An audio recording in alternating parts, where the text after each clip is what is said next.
آتا یاللہ پڑھ سکتے ہیں اور نہ ہی آپ آتان اللہ پڑھ سکتے ہیں۔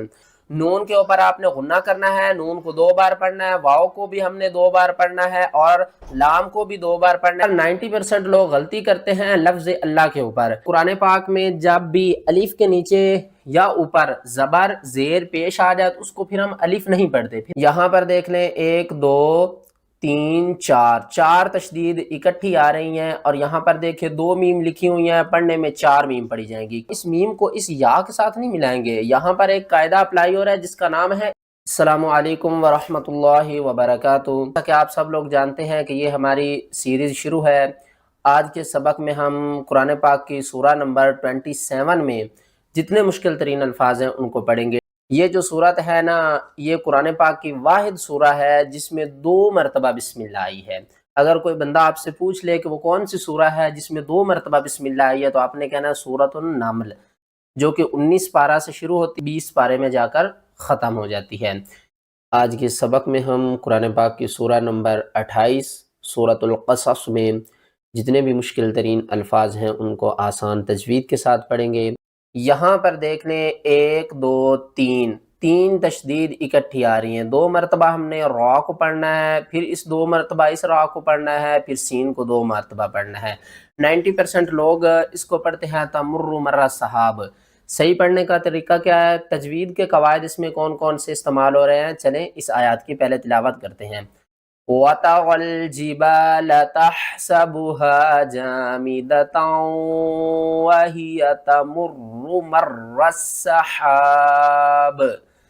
یہاں پر ہم نے کیا کیا؟ را کو 2 مرتبہ پڑھا۔ آپ نے ایک بات اپنے ذہن میں رکھنی ہے کہ تشدید والے حرف کو ہم 2 مرتبہ پڑھتے ہیں، اور اگر را سے پہلے زبر ہوگی یا را سے پہلے پیش ہوگی تو ہم را کو موٹا کر کے پڑھیں گے۔ کس طرح؟ تا زبرتا، میم را پیش مر، تمر را پیش رو، تمر میم را زبر مر، را سین زبر رس، سین زبر سا، مر رسا، حا الف زبر حا، با زیر بی، حابی۔ اور واقف کی صورت میں ہم با کو ساکن کریں گے۔ با جب ساکن ہوگی حروف قلقلہ میں چلی جائے گی تو با کے اوپر آپ نے قلقلہ بھی کرنا ہے۔ کس طرح؟ تمر مر السحاب۔ یہاں پر دیکھ لیں 1 2 3 4 تشدید اکٹھی آ رہی ہیں، اور یہاں پر دیکھیں 2 میم لکھی ہوئی ہیں، پڑھنے میں 4 میم پڑھی جائیں گی۔ کیوں 4 میم پڑھی جائیں گی اس کو بھی سمجھ لیں۔ فا واو زبر فو، جیم میم 2 زبر جم، میم میم زیر میم، میم یا زبر می آپ نے اب یہاں پر نہیں پڑھنا، جس طرح ہم نے جیم میم زبر جم، میم میم زیر میم، ٹھیک ہے نا۔ لیکن یہاں پر اب ہم اس میم کو اس یا کے ساتھ نہیں ملائیں گے۔ یہاں پر ایک قاعدہ اپلائی ہو رہا ہے جس کا نام ہے ادغام مع الغنہ۔ یہاں پر اس نون کو بھی ہم ساتھ میں پڑھیں گے۔ کس طرح؟ میم نون یا زبر مئی۔ 90% لوگ یہاں پر غلطی کرتے ہیں، وہ پڑھتے ہیں فو جم میم مئی، ٹھیک ہے نا۔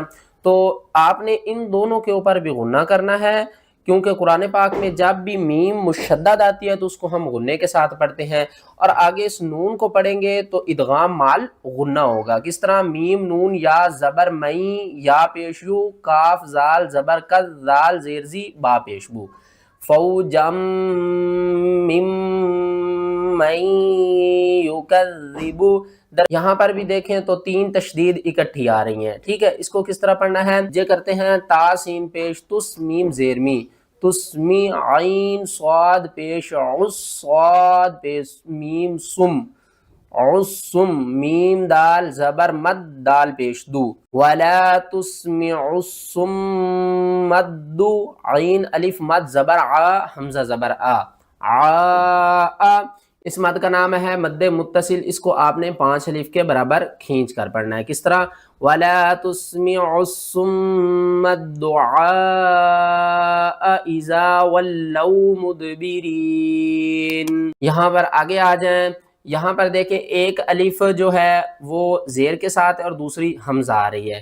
تو قرآن پاک میں جب بھی الف کے نیچے یا اوپر زبر زیر پیش آ جائے تو اس کو پھر ہم الف نہیں پڑھتے، پھر ہم پڑھتے ہیں حمزہ، ٹھیک ہے نا۔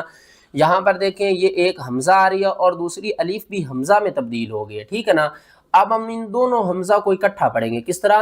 اِلَٰهٌ مَّعَ اللَّهِ، اور یہاں پر دیکھیں یہ نون کے اوپر چھوٹی سی میم آ رہی ہے، یہاں پر دیکھیں نون ساکن کے بعد اگلا حرف با ہے، تو یہاں پر ہم کیا کریں گے؟ اقلاب کریں گے، نون کو میم میں بدل کر پڑھیں گے۔ کس طرح؟ تنبتو شجرہا۔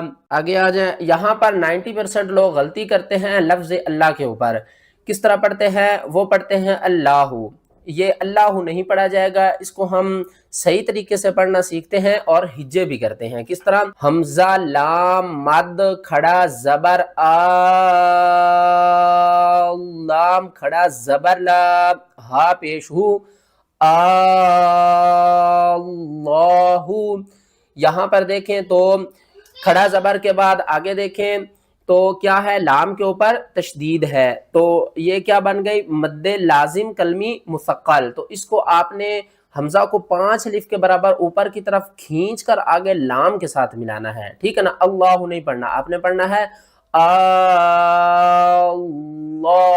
خیر اما یشرکون۔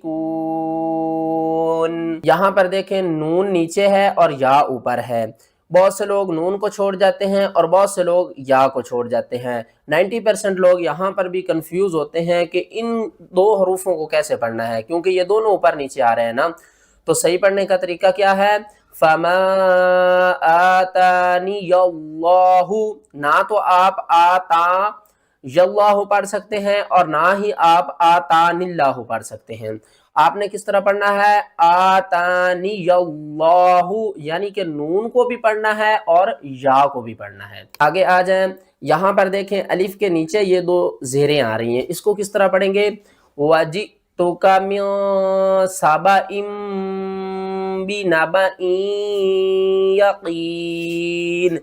تنوین کے بعد اگلا حرف بار ہے، نون ساکن یا تنوین، ٹھیک ہے؟ نون ساکن کہتے ہیں، یہ دیکھیں نون کے اوپر جزم، تنوین کہتے ہیں 2 زبر 2 زیر 2 پیش کو۔ تو یہاں پر تنوین کے بعد با آ رہا ہے، تو پیچھے کیا آیا تھا؟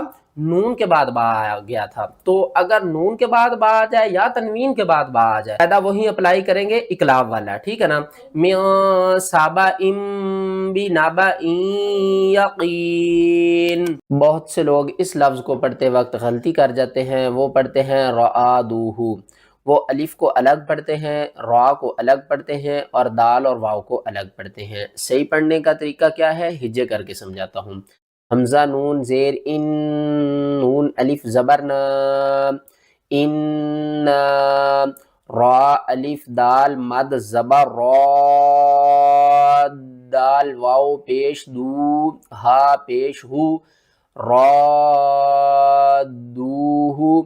اس مد کا نام ہے مد لازم کلمی مثقل، یعنی کہ جب بھی اس مد کے بعد اگلا حرف مشدد ہو یا ساکن ہو تو اس مد کا جو نام ہے نا وہ چینج ہو جاتا ہے، ٹھیک ہے؟ اگر اس مد کے بعد حمزہ آ جائے تو اس مد کا نام بنتا ہے مد متصل، اگر اس مد کے بعد اگلا حرف مشدد ہو یا ساکن ہو تو پھر اس مد کا نام چینج ہو جاتا ہے، کھینچنے کی مقدار ایک جیسی رہتی ہے۔ کس طرح پڑھیں گے؟ رادوہ۔ سکتہ کہتے کسے ہیں؟ سکتہ کا مطلب کیا ہے؟ سکتہ کا مطلب ہے رکنا، بغیر سانس توڑے یہاں پر آپ نے سٹاپ کرنا ہے اور پھر اگلا لفظ شروع کرنا ہے۔ یہاں پر دیکھیں تو 90% لوگ اس کو پڑھتے ہیں یصدر الرئا، لاسٹ میں اس حمزہ کو ساکن کر کے آگے چلے جاتے ہیں، یہ سب سے بڑی غلطی ہے۔ سکتہ میں ہم آخری حرف کو ساکن نہیں کرتے، ہم ساکن اس وقت اس آخری حرف کو کرتے ہیں جب آخری حرف کے اوپر ہم وقف کر رہے ہوں۔ یہاں پر وقف کا سائن نہیں ہے، یہاں پر جو سائن ہے وہ سکتہ کا ہے، تو ہم نے یہاں پر سکتہ کرنا ہے نہ کہ وقف کرنا ہے۔ کس طرح سکتہ ہوگا؟ ہجے کر کے سمجھاتا ہوں۔ یا صاد زبر یس، دال زیر دی، را را زبر رر، را زیر ری، یصدر الری، عین الف مد زبر عا، حمزہ پیش او، عاؤ۔ اب میں آپ کو سکتہ کر کے سمجھاتا ہوں۔ یصدر الرعاء وابونا، میں نے کیا کیا؟ او کر کے اپنی سانس کو روک لیا، ٹھیک ہے؟ اور سانس کو روک کر پھر توڑے بغیر میں نے کیا پڑھا وَأَبُونَا شَيْخٌ کبیر۔ آگے یہاں پر دیکھ لیں تو بہت سے لوگ اس لفظ کو بھی پڑھتے وقت غلطی کرتے ہیں۔ وہ کیا کہتے ہیں کہ یہ جو یا ہے یا تو یہ اس کے اوپر زبر ہے یا جو یا کے نیچے زیر ہے، ٹھیک ہے؟ تو نہ یہ زبر یا کے اوپر ہے اور نہ ہی یہ زیر یا کے نیچے ہے، یہاں پر یا خالی ہے۔ ہم نے کیا پڑھنا ہے؟ شین الف زبر شا طا زیر تی، شاطی، حمزہ لام زیر ال، شاطی ال، ٹھیک ہے نا؟ اس یا کو آپ نے نہیں پڑھنا۔ واو الف زبر وا، دال لام زیر دل، شاطی الوادی الایمانی۔ یہاں پر دیکھ لیں تو 1 2 3 تین تشدید اکٹھی آ رہی ہیں اور 6 حروف اکٹھے آ رہے ہیں۔ تشدید کتنی ہے؟ 3 حروف کتنے ہیں؟ 6۔ پہلے میں یہاں پر 6 حروف پورے کرتا ہوں اور پھر ہم اس کو پڑھنا سیکھیں گے۔ تشدید والے حرف کے اندر 2 حروف ہوتے ہیں، ایک ساکن ایک متحرک، ٹھیک ہے؟ نون کے اندر ایک نون ساکن ہے، دوسری 2 پیش کے ساتھ ہے۔ واو کے اندر ایک واو ساکن ہے، ایک زبر کے ساتھ ہے۔ یہاں پر دیکھیں یہ یا نہیں ہے، یہ لام ہے، ٹھیک ہے نا؟ لام کے اندر بھی ایک لام ساکن ہے اور دوسرا کھڑا زبر کے ساتھ ہے۔ ہجے کر کے سمجھاتا ہوں اور پھر ہم اس کی پوری تلاوت کریں گے۔ جیم الف نون مد زبر جان، نون واو پیش نون، واو لام زبر واللام کھڑا زبر لام، جان واللام۔ آپ میری تھوڑی سی آواز کے اوپر فوکس کریں کہ میں کس طرح اس لفظ کو پڑھ رہا ہوں۔ جان واللام۔ یہاں پر میں نے کیا کیا؟ جیم کو کھینچ کر نون کے ساتھ اس طرح ملایا کہ پتہ نہ چلے۔ جان آپ نے نہیں کرنا، ٹھیک ہے نا؟ جان اس طرح بھی نہیں کرنا، جیم کو اس طرح کھینچنا ہے کہ نون کے ساتھ ملے اور پتہ نہ چلے، ساتھ میں غنہ کرنا ہے اور پھر ادغام مع الغنہ کرنا ہے، پھر نون کو واو کے ساتھ ملانا ہے، پھر بھی ہم نے غنہ کرنا ہے۔ جان ولا مدبرا ولم يعقب۔ یہاں پر ہم نے کیا کیا؟ قاف کے اوپر قلقلہ کیا، پھر با کے اوپر بھی قلقلہ کیا۔ کس طرح؟ یا پیش یو، عین قاف زبر عق، یعق، قاف با زیر قب، یعقب، یعقب۔ یہاں پر دیکھ لیں تو اس کو بہت سے لوگ پڑھتے ہیں وملائہ، تو یہ گول سرکل کے بارے میں وہ بھول جاتے ہیں کہ اس کو کس طرح پڑھنا ہے۔ یہ جو گول سرکل ہے نا، اس کا مطلب ہے کہ آپ جو لام کے آگے والی الف آ رہی ہے اس کو آپ نے چھوڑ دینا ہے۔ اب ہم اس الف کو نہیں پڑھیں گے، کیوں؟ پہلے ہم اس کو پڑھتے تھے نا لام الف زبر لا، لیکن یہ گول سرکل کہہ رہا ہے کہ آپ اس الف کو چھوڑ دیں، آپ لام زبر لا پڑھیں۔ کس طرح؟ وملا، حمزہ زیر ای، ہا کھڑی زیر ای، وملئہ، اور آگے طا کا سائن ہے، وقف مطلق ہے، تو آپ یہاں پر سٹاپ کریں۔ وملئہ۔ یہاں پر دیکھ لیں تو یہ دیکھیں، یہ قرآن پاک میں بہت کم الف کے اوپر 2 زبر استعمال ہوتی ہیں، ٹھیک ہے نا؟ بہت کم، کیونکہ اکثر جو ہوتی ہے نا یہ الف پچھلے حرف کے ساتھ ملی ہوئی ہوتی ہے، لیکن یہاں پر دیکھیں الف سے پہلے دال ساکن ہے اور الف کے بعد یا ساکن بھی ہے اور متحرک بھی ہے، تو اس کے ہجے کس طرح کریں گے؟ را دال زیر رد، حمزہ یا 2 زبر عین، رد عین، یا پیش یو، صاد دال زبر صد، دال زیر دی، قاف پیش قو، نون یا مد زیر نیم، رد عین یصدقنی۔ اس لفظ کو کس طرح پڑھنا ہے؟ صرحا لعلی اطلع، صرحا لعلی اطلع۔ لاسٹ کی طرف چلتے ہیں۔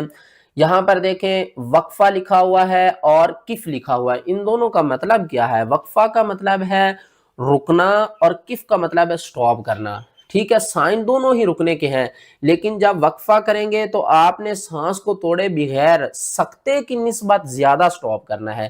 سکتہ میں جسٹ ہم 1 سیکنڈ آواز کو روکتے ہیں، وقفہ میں 2-3 سیکنڈ روکیں گے، اور کف کا مطلب ہے رکنا۔ اگر آپ یہاں پر سٹاپ کریں تو بھی ٹھیک ہے، اگر وقفہ کریں تو بھی ٹھیک۔